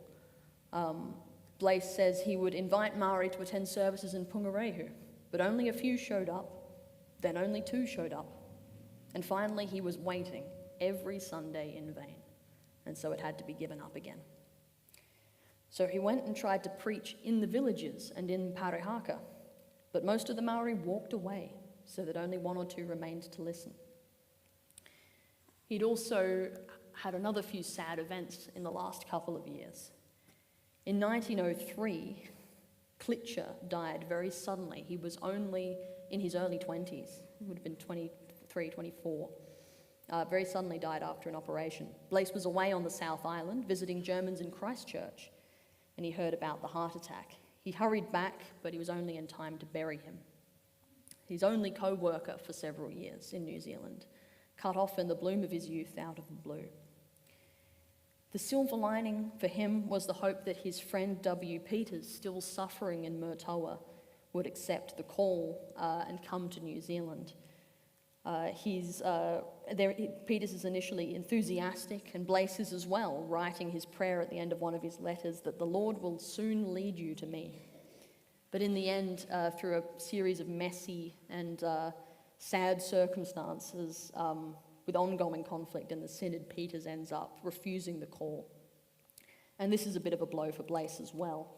It's a personal disappointment, but he also feels the disappointment of the congregation, whose young pastor had suddenly died and had now for most of a year been vacant, and were all feeling very disappointed and discouraged to have been knocked back. Blaess was once again, letting the text get behind. Blaess was once again in the same position, so this is back in 1903, before the cavalry have arrived. He's back in the same position. He's the only pastor on the North Island. He's visiting German congregations. You can see the full range of where he's going has grown again. In Wanganui, Martin, Halcombe, Rongotea, Palmerston, Mangaweka, Wellington, Christchurch, Rangiora and East Oxford, as well as all of the Maori villages in Taranaki and all of those German towns. So that's his 1903. He's probably barely at home. In this context, the arrival of the Missouri men would have been a much needed relief. No longer was he feeling like all 5,000 of those German Lutherans was sort of lying on his shoulders by himself. But he was still isolated out at this mission station, fighting a losing battle. He'd been convinced for some time that there was really no future in it. And so in 1905, he started meticulously drafting a list of reasons for and against the mission. He ends up with 23 reasons against continuing and 6 reasons in favour. Of those against, you can really condense them down into 3. The need is not there. Almost all the Maori in New Zealand have been reached by other denominations, Wesleyans, Methodists, Anglicans, Catholics, Baptists, who were there first. They've heard the gospel. They have the Bible in their own language. They have hymn books in their own language. Everywhere they turn, they have missionaries, churches, seminaries specifically set up to train Maori evangelists. It's all been set up there already. In Taranaki, where the other denominations don't have much influence, the Maori see Te Whiti and Tohu as their pastors, and they're increasingly less friendly towards Blaess. There's really just not room or interest in Lutheran institutions. The Maori don't want to send their kids to a Lutheran school. They want to send them to English schools, where the education opens up more opportunities for them. His second reason is the means are not there. He has been asking for help for the last 11 years, and nothing has come from Hermannsburg Free Church. They don't have the money or the manpower. And Thirdly, he believed at this time, this is when he's serving all of these congregations, the need is greater elsewhere. There are all of these Germans who don't have a pastor. It's been 20 years since most of them have had a pastor. They're falling away from their faith. And so Blaess has long argued that it's wrong to pour all their resources into external mission when it comes at the price of neglecting their fellow Lutherans and fellow countrymen, their brothers and sisters in the household of faith. On the other side of the scales, his 6 reasons are very characteristic for why he has kept going all these years. He recognises his call as from God, because the Free Church, his employer, doesn't want him to give up, because he has still won individual souls for Christ, because he's also the only missionary that's allowed into Parihaka. He's the only one they trust and actually allow to visit the town. And finally, because he doesn't want to go his own way, but to let the Lord lead him by the hand. He said, Der Herr wird's wohl machen. Paraphrasing Psalm 37, commit your way to the Lord, trust in him, and he will do this. Surviving letters from Theo Nicol suggest he was eager to give Blaess a call in Australia, but he couldn't convince his bosses in Germany to let him go. They wanted him to stay, at the very least, until another man could be sent out and learn Maori, which would be another several years. In this situation, his colleagues intercede. There's a very interesting letter which Elvira, one of our volunteers, transcribed for me. Blaiss's new colleagues, Teal, Winkler, and Tyler, the Missouri, well, 2 of them the Missouri men, one of them his friend from Upper Mootri, write a letter to Pastor Walling on Blaiss's behalf and supporting his request to be released from service. They point out that he's been at his post by himself for 11 long years, with less and less prospect of success.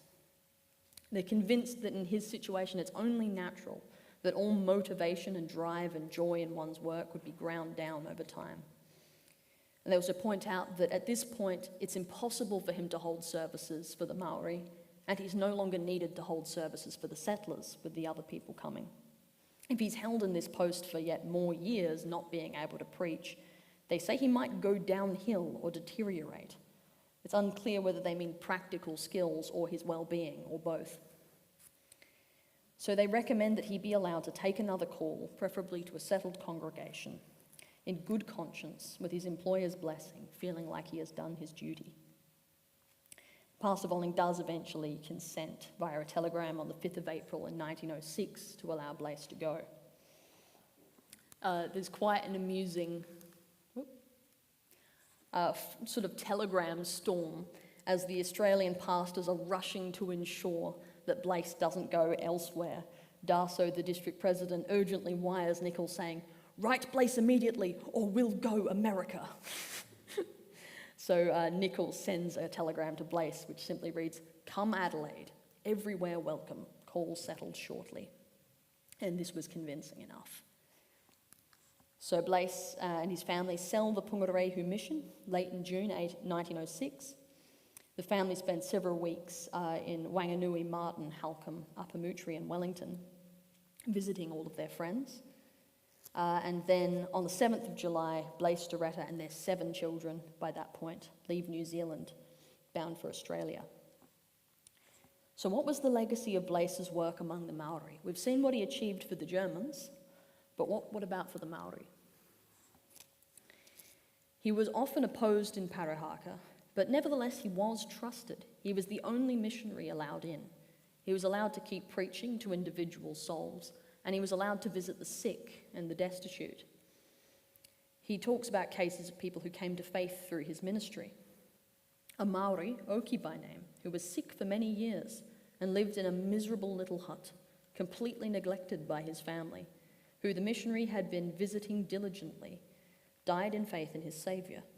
Also an old woman who had often confessed her faith in Christ to the missionary passed into eternity. The old were very often neglected by the Maori. In the back of his notebook, he has a list of the 14 Maori people he baptised during his 13 years of ministry. He gives some accounts of these as well, which are very interesting, but there's not time for them here.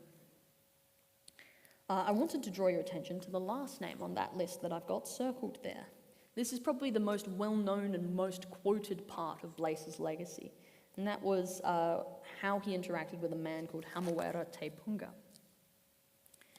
In 1965, Blaess's oldest son, Fred, wrote a letter to Pastor Te Punga, reminiscing about, quote, "When you came to the mission station for the first time at Pungarehu, way back in 1903 or thereabouts, and I, a little lad of 3, tried to show you the German letters from the old Fibel, or a reading book, a primer book." According to Eric Blaess's family history, he got testimony from one of Hamawera Te Punga's children. Te Punga was attracted by the sing-sings which Blaess and Doretta held at their house. They were both musicians, both good singers, and even when they couldn't hold services, they could get people to come to sing-alongs. So they had their Maori hymn book. They would lead people in singing folk songs, teach them to sing in parts, teach them to sing hymns in parts. And that was how Te Punga came along. He gives an account of what followed. Missionary Blaess did not argue with him about the merits of Christianity. He simply asked him to translate Luther's catechism into the Maori language, and the Maori chiefs did not object to him undertaking the task. By the time he had completed the translation and had discussed the implications of its truth, the Holy Spirit had convinced him that the salvation provided by Christ was the answer to man's problem, both for Maori and Pakeha, the Maori word for non-Maori people. So Te Punga was baptised by Blaess on the 10th of June 1906, the 11th hour before his family departed. Te Punga had wanted to become a lawyer. He'd previously been educated a little bit in Latin and I think Greek as well from work he'd done. But he decided instead after his conversion to become a pastor and a missionary. Blaess advises him to go to his alma mater in Springfield, which he does. And he brings back an American wife at the end of it. Blaess wrote in his mission history quite a nice little anecdote about Hamawera Te Punga. "May the Lord grant that what Hamawera once said to me comes to pass. He once told me that whenever he thought of himself and Blaess, he always thought about a story he had once read. A preacher was once asked, 'How many have been converted by your ministry?' The preacher answered, 'He knew only of one young man, and this young man had later become a missionary, through whom thousands of people had been led to the Lord.'" Blaess ends with his conviction that whatever its apparent earthly success, his 13 years of mission work would bear its fruit, because "my word shall not return to me empty, but it shall accomplish that which I purpose, and shall succeed in the thing for which I sent it, says the Lord," quoting from Isaiah 55, verse 11. So what became of him after he left New Zealand? He took a call to Jindera in New South Wales. He was there for 7 years. He later served at Cuniba Mission in South Australia, and finally in the Adelaide City Mission, visiting the sick, visiting hospitals, prisons and asylums, seeking out Lutheran families who'd slipped through the cracks and encouraging them to come back to church. His health forced him to retire in 1923 at the age of 59. Now I just want to give you, I feel like I had to leave so much detail out of this talk, but I'd love to give you a few anecdotes that help you see more of a picture of Blaess as a man throughout this whole time. There's a few things that have really stood out to me that came up again and again. Firstly, I'd like to talk about Blaess as a pastor. It sometimes makes me think of that passage from Matthew 25, where Jesus says to the righteous, "For I was hungry and you gave me food. I was thirsty and you gave me drink. I was sick and you visited me. I was in prison and you came to me." He has long passages in his memoir where he goes on trains of recollections about all of the old, sick, abandoned, broken people who have been left by the wayside, who he visited, and visited regularly. He talks of an old woman who'd fallen in a fire and just been sort of left abandoned with all of these burns, who he cleaned up, gave her medicine and took her to her grandchildren and told them sternly to look after her. He goes on listing names of these people that he and his wife visited, brought food and clothing. He writes, "It was a joy to see how these people accepted the comfort of the word." He talks about a sick bedridden Maori who was always happy when the missionary came and interpreted a word of scripture with him and prayed with him. With such poor old wrecks of left behind people, Missionary Blaess had often experienced the great joy, this is him in his history, that they willingly accepted God's word and came to faith in him, who takes the abandoned to himself and truly says, "The poor have the gospel preached unto them. Yes, the poor and bedridden accept the word, while the healthy and rich reject it. God chose what is low and despised in this world, things that are not, to reduce to nothing things that are." He's quoting quite a few Bible passages there. There are also quite a few funny anecdotes of Blaess was a cool head in times of conflict, and he had a very particular technique for diffusing situations. There's one anecdote of Christmas in 1898 where he and his wife hire a hall in Taranaki in the Maori town, put up a Christmas tree for the Maori, decorate it, surround it with presents, lock up, leave it there for Christmas Day. Christmas Day comes around, he and his wife go together into Taranaki and ask for the key to the hall, but nobody knows where it is. He follows the trail of hearsay until he finally comes to the culprit, a particular fellow who had borrowed the key that morning and had never been seen since. He goes into this fellow's house and asks for the key, but the man tells him he has no idea where it is. And so, I quote, "The missionary sat down on the floor, lit his pipe, and made it clear to the Maori that he was not leaving until he had the key. After the Maori had attempted a few more dodges, he finally cried, 'Oh, you mean that key?' and fetched it from a beam. Blaess finally gets to the hall and he finds his beloved Christmas tree has been stolen and trashed and left in a ditch. By this point, his investigations have drawn a huge crowd of Maori following him around the town as he's trying to find his Christmas tree, trying to find his key. And he doesn't get disheartened. He invites them all to come in and have church anyway. And he promises them, "I'll bring a Christmas tree tomorrow," which he does, strapped to a wagon and paraded through the very centre of town until he gets to his hall and can set it up for the children. So sitting and smoking seems to have been one of his preferred resolution methods. He mentions that quite a bit, somebody ranting at him. "I just sat there and smoked a cigar and waited for them to finish." Another of his little quirks was that he had a real turn for poetry. For many of his wife's birthdays and for their wedding anniversary, he often wrote her poems. This one here is beginning 30 Jahre Gnade, 30 years of grace. He also wrote an ode to Australia when he was naturalised as an Australian citizen. It's very patriotic. And most poignantly of all to me, in the midst of the Murtoa controversy, when poor Peters is talking to Blaess about how God has led him into hell, and he's been crying, "How long am I going to be here?" He mentions sort of in the course of things that it's his 25th wedding anniversary, his 25th anniversary of ordination, that all of this is happening to him on. And so what does Blaess do? Of course, he writes a poem. He writes this, you can see there the draft of it, this long 2-page, several verses poem celebrating, giving thanks to God for Peters's call to the ministry, his desire to teach, his establishment of the seminary. And it's also full of very strong Christian consolation, reminding him that though a cross has been laid on him at present, he does not carry it alone. Jesus fights for him, has won the victory, and will give him strength, joy, and courage to go on. It's really moving read. It's rousing, joyful, encouraged, commiserating poem that's just full of love. And Peters wasn't Blaess's only friend. I've called him the gift who won't stop giving, which is why this talk is so long, because the man kept every single letter anyone ever wrote him.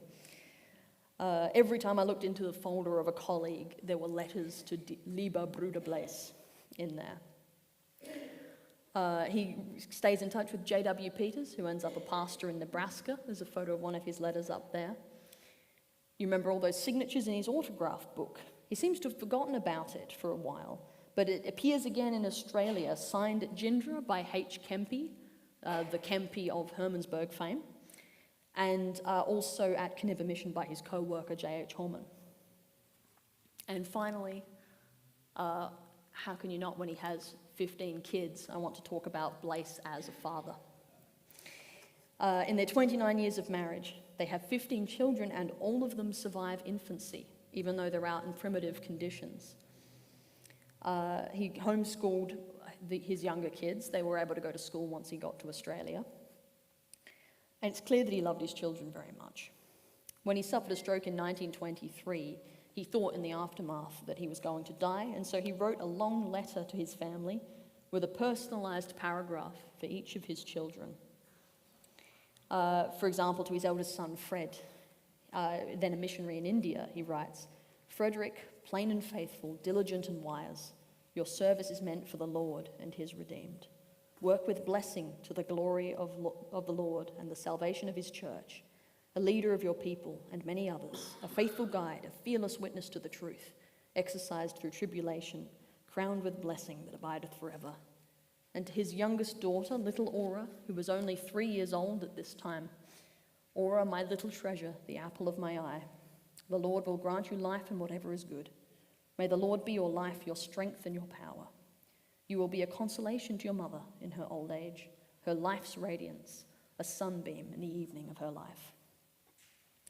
I also thought it was very cute. This big pastors' conference or whatever it is, in the captions, it identifies Blaess holding baby. Oh, we've gone to the end. Sorry, I've lost my PowerPoint, folks. So, Blaess does recover in 1923, though he never quite gets his health back. But his missionary zeal continues to the last. When the family purchased a home in Colonel Light Gardens, he used to be the city missioner. He knows where all the Lutherans in Adelaide live. He knows there are some around, so he starts a Sunday school in 1924. And for some years it's held in his home, taught by his daughters. That's also where he and his wife both die, at Colonel Light Gardens. Doretta on 18th of October 1925 at the age of 51, and Gottlieb on the 20th of May 1928 at the age of 64.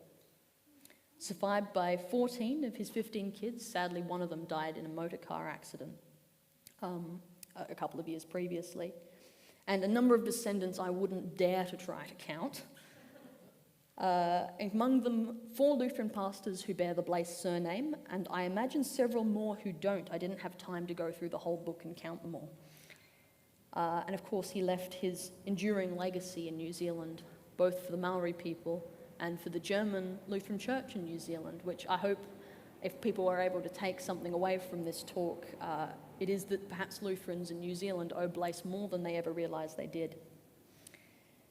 Thinking of the struggles that he faced and the legacy he left behind, the Bible passage that occurred to me as the most appropriate in summary is from Matthew 9, as Jesus is on his own mission trip, preaching and teaching, travelling through the towns and cities just as Blaess had been doing. But when Jesus saw the multitudes, he was moved with compassion for them, because they were weary and scattered, like sheep having no shepherd. Then he said to his disciples, "The harvest is truly plentiful, but the labourers are so few. Therefore pray the Lord of the harvest to send out labourers into his harvest." I think that must have been Blaess's prayer for his whole ministry, and it's a prayer that was answered through his ministry, I would say. Acting for many years as a lone shepherd, both to the Maori and to the Germans, and endeavouring always to lead them to faith in the one true Good Shepherd. Thanks very much for listening.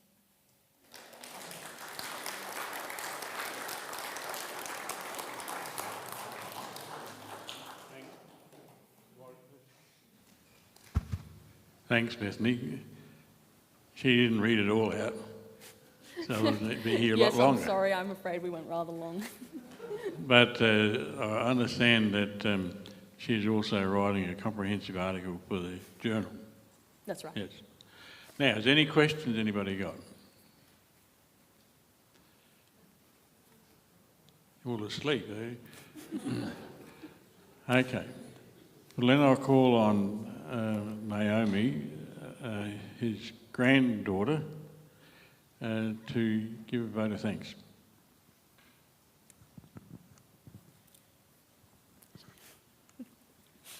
Bethany. You filled in lots of information that we had no idea about, especially the personal side of his life.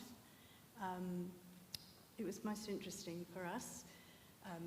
My dad was Eric, the 14th child, and your Beryl Smith here is her grandfather was Fred, the 4th. He was the 4th. So this fellow was my great-grandfather.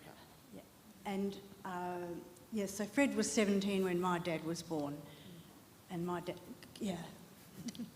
Now you've said so much about his work and the challenges of being a missionary and his dependence on God and his faith.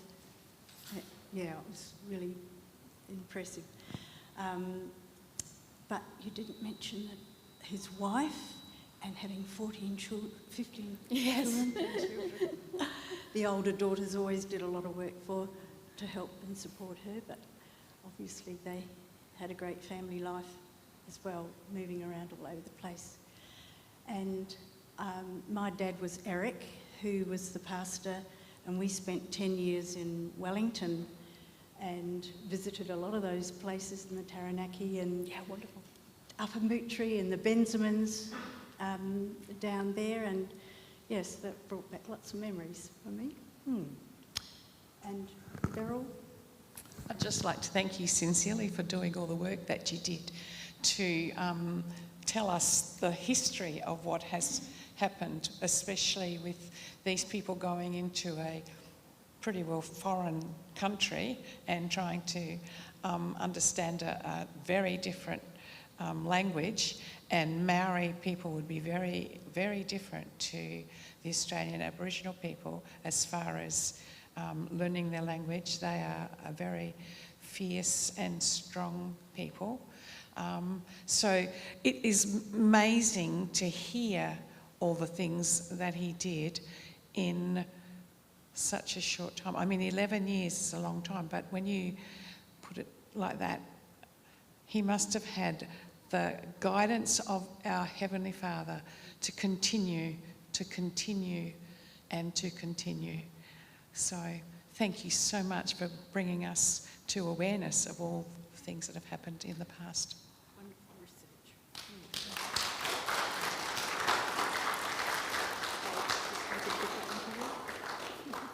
Thank you. No, thank you. Pass the parcel. Here you go.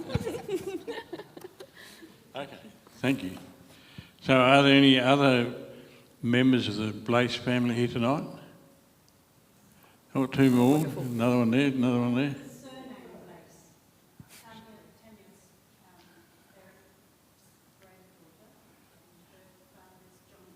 Okay, good.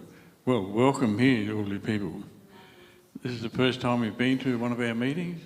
Okay, well, welcome especially for that. And you're always welcome to come to more meetings if you want to. And it's good to have that close connection. But if you have a look at Bethany's presentation here, there's so much more that she had that would have kept us here for a lot longer. So we look forward to your presentation in our journal. So this concludes our activities for the year as far as our meetings are concerned.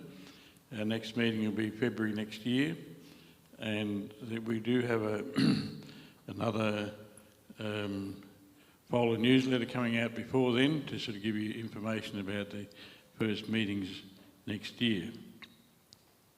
Now, have you got books here? Okay. Helen has got some Carvel books here if anybody would like to get one. That's the one that's going to be launched on Saturday, but it's been on sale for a while already, and they're $35.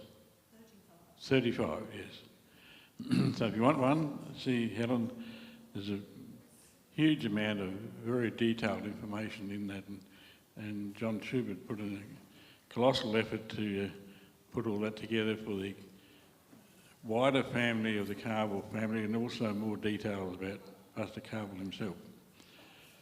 So thank you all for coming here tonight, you're welcome to stay for supper over in the church hall. If you want to get a book, see Helen. If you haven't signed in as a member or visitor here, please sign in with Shirley over there. So I declare the meeting closed. You're most welcome to speak to Bethany afterwards, but join us all for a cup of tea or coffee over in the church hall. Thank you.